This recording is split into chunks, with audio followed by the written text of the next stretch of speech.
Okay. All right, Senate Republicans, two of them seeking information about Hunter Biden's activities overseas. They've sent a letter to the Secret Service director, and they want to know what's up. In that letter, they claim that documents hid names and other information contained in email conversations that regard Hunter Biden when he was overseas. In question is, in part, a side trip to Kazakhstan from 2014, and there are others as well. Wisconsin Republican Ron Johnson, Republican Homeland Security Committee. Sir, good morning to you. You and Chuck Grassley are on this. Specifically, sir, just in a general way, what are you looking for? What do you think happened? And let's go from there. Well, good morning, Bill. First of all, you have to understand this is just continuation of our investigation to Hunter Biden that literally started years ago. The agencies, in this case the Secret Service, lack such transparency that they're hiding something. Here's an example.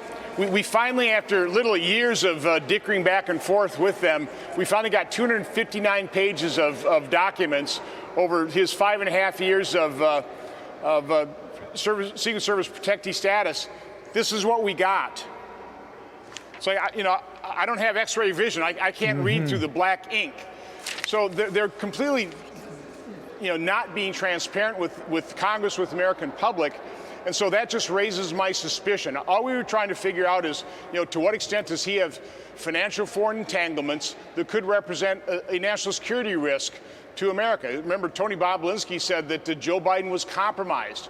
So again, we've been trying to uncover this for years, and this is the kind of crap we get from the Secret Service. It's disgusting. It's unacceptable. Just to remind viewers that this is when Joe Biden was the vice president with Barack Obama. What you're alleging, it seems like, is a cover-up on behalf of the Secret Service. Why would they do that? Yes. He was a protectee from January 2009 through July of 2014. They omitted 3 years from the production, 2010, 2011, 2012. I don't know why they did that, because we get this. They could have given us this on those years as well.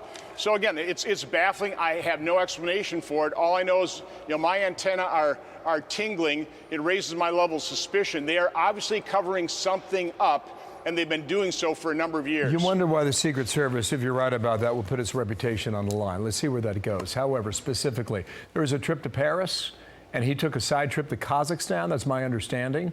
Was Joe Biden on that plane to Paris initially? We don't know, but we know he traveled to China with Hunter Biden, or Hunter Biden traveled with Joe. They shook hands with one of Hunter Biden's business partners, and President Biden has repeatedly said, I had no information, no knowledge of his foreign business interests. It's all been a big fat lie. I have this clip here. Do we have this, guys? The call for? This is from yesterday here, and this is something that goes a little bit off topic, but I wanted to get your comment on it because you're running for re-election. And you're a Republican in the Senate, and I'm sure you were quite aware of the trip to Georgia last week. If we've got it, here's the exchange from yesterday. Don't have it? Okay. He tried to clarify the remarks about Bull Connor. And the reporter thought, hey, it sounded like you were calling Republicans racist. He said, I definitely was not doing that. How did you hear that comment in that exchange? That he was calling us racist. They call any American that wants voter ID. 80% of Americans want voter ID. They call us racist. They want American taxpayers to pay for attack ads in campaigns. They're trying to pass something, trying to destroy the institution of the Senate to pass a election bill that a small fraction of Americans think is important whatsoever, that is a non-solution looking for a problem. Bill, to show me one voter who actually wants to vote that had a problem voting. We're at near record voter turnout. So Democrats just want one-party control. They can't talk about their record because their record is one of miserable failure from Democrat governance, from open borders to catch and release. This is just miserable. It is true that the turnout was up higher than I think on a percentage basis than we've seen in 120 years. I mentioned the soundbite. Here's the exchange of the reporter and the president answering it. Watch now.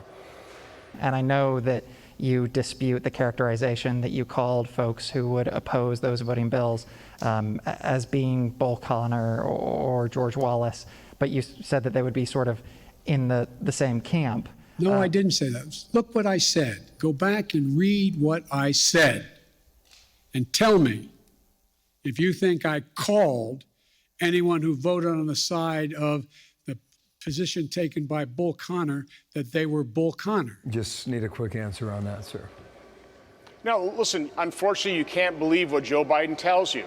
You just can't. He said nothing's changed on the border. Are you kidding me? I mean, he dismantled all the successful policies. He said that, his administration has exceeded expectations. I guess the only thing I can say is, yeah, nobody expected it could be even possibly be this bad. So I guess he's exceeded expectations from that standpoint. But unfortunately, we really can't believe what the president tells us. Sir, thank you for your time. I know you got a deadline next Wednesday on the Hunter Biden documents. We'll see whether or not you get your wish from the Secret Service. And if not, we'll follow it. Thank you for your time, Senator.